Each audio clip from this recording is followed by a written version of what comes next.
she offers an important perspective. While public education or charter schools or private schools may not be the right fit for you, it's important to know that homeschooling, virtual schools, all of these are options that we want you to have access to. So while Sterling's an example of virtual education, our next speaker comes to us from the perspective of a mother of 3 daughters who are all enrolled in Houston ISD.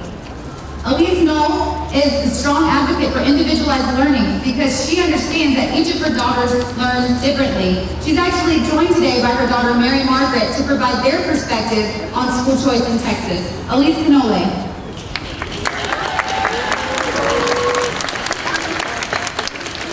My family and I entered the public school system 7 years ago, naively assuming that because we lived in a nice neighborhood in Houston, Texas, that indeed our neighborhood schools were good.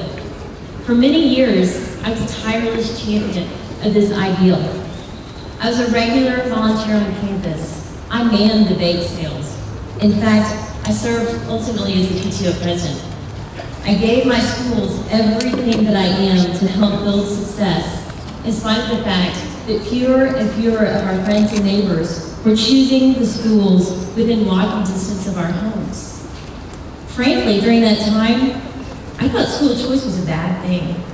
I blamed the competition from district magnet schools, from nearby private schools, and popular charter schools as the reason our neighborhood schools were falling out of favor. In a private meeting with Superintendent Terry Greer, I even told him so. To be honest, I was a bit resentful of those friends who didn't send their kids to our schools. What's wrong with our schools? Well, it was this time last year that I realized I was wrong. The school that I had such high hopes for was in fact disappointing and not close to meeting expectations. This reality knocked the wind out of my sails. The truth hurt. And after many, many tears and much anguish, we made the decision to school shop and move our daughter for the start of the next school year, this school year. So instead of the person I was those years ago, I stand here today to say, thank God for school choice.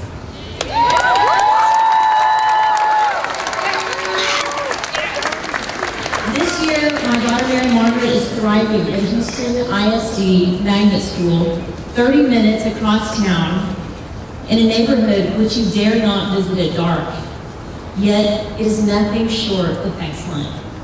So I want to leave you today with some lessons I've learned the hard way, in the hopes of empowering you, and in the hopes that you do not make the same mistakes that we did. Number 1, do not outsource your trust. Do not fall into the trap that a good zip code equals a good school. Don't assume that new school construction equals great instruction. Be cautious of designations such as magnet or international baccalaureate or this extra designation, which sometimes is just window dressing.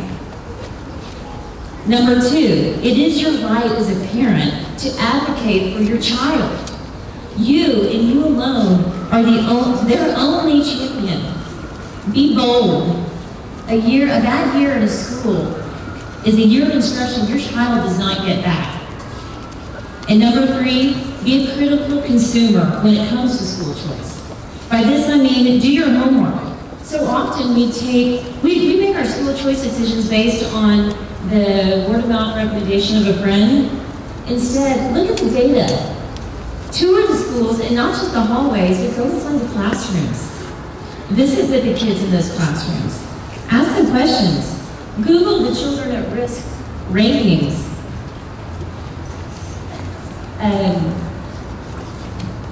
And then make an appointment to interview the administration and ask hard questions. This is your right as a parent. I still believe in my heart that neighborhood schools should be the backbone of a strong public education system. However, I've come to realize that the world is not perfect. Nor can we expect such a school to teach well each child where he or she might be. We have differing ideas about what works best for our children. Therefore, the burden and the opportunity is for us as parents to research and pursue the best school choice so that our children have the opportunity to fulfill God's intention for their lives. School choice is not the silver bullet to cure what ails our public education system here in Texas, but I do believe it is part of the solution. Thank you.